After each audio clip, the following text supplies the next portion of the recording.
আজকে ঢাকা থেকে নোয়াখালী চলে যাইতেছি। এখানে এখন আমি বসে আছি আর ট্রেন যাইতেছে, বসে বসে ট্রেন দেখতেছি। আর কি করব, কিছুই করার নেই। হ্যালো এভরিওয়ান, আসসালামু আলাইকুম।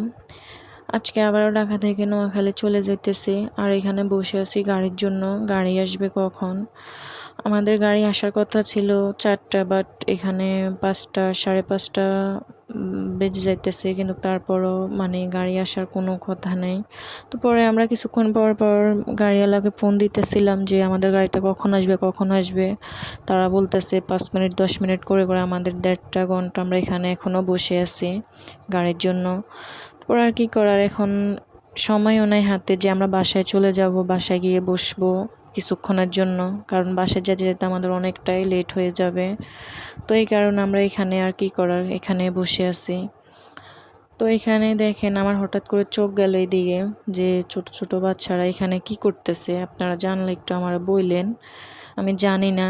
তারপর আমি একটু ভিডিও করে নিলাম আর কি ওদের এগুলা দেখে। অনেকক্ষণ তারা এখানে বসেছিল আর এগুলা কি যেন টানতেছিল। তো পরে যে এখানে ট্রেন চলে আসলো, তো আমি ট্রেনের একটা ক্লিপ নিলাম। আমার কাছে অনেক ভালো লাগছে ট্রেনটা দেখতে।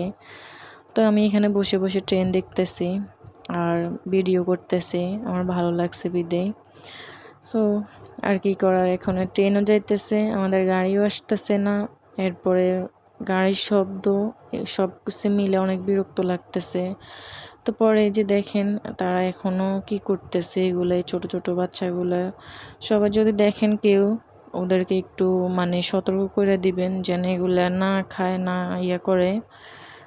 তারপরে কি করার, এই যে আমাদের গাড়িও চলে আসলো, আমি গাড়িতে উঠে গেছি সবাই মিলে। তো পরে যে আমরা এখন নোয়াখালীর দিকে সবাই যাইতেছি। আর এখানে জ্যাম লাগছে, গাড়িটা দেখেন, ঢাকা শহরের জ্যাম বাইরে ভাই। আমি আমার বলছি আর জীবনও এই ঢাকা শহর আসার নাম নিব না।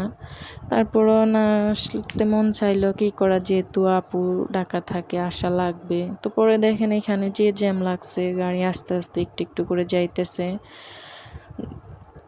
তারপর আর কি করার, এখনো আমরা গাড়ির ভিতরে বসে আছি। জ্যামের কারণে অনেক বিরক্ত লাগতেছে, অনেক বোরিং লাগছে। তো পরে অনেকটুকু যাওয়ার পর জ্যামটা ছাড়ছে। তো আর কি, সবাই ভালো থাকবেন, আল্লাহ হাফেজ।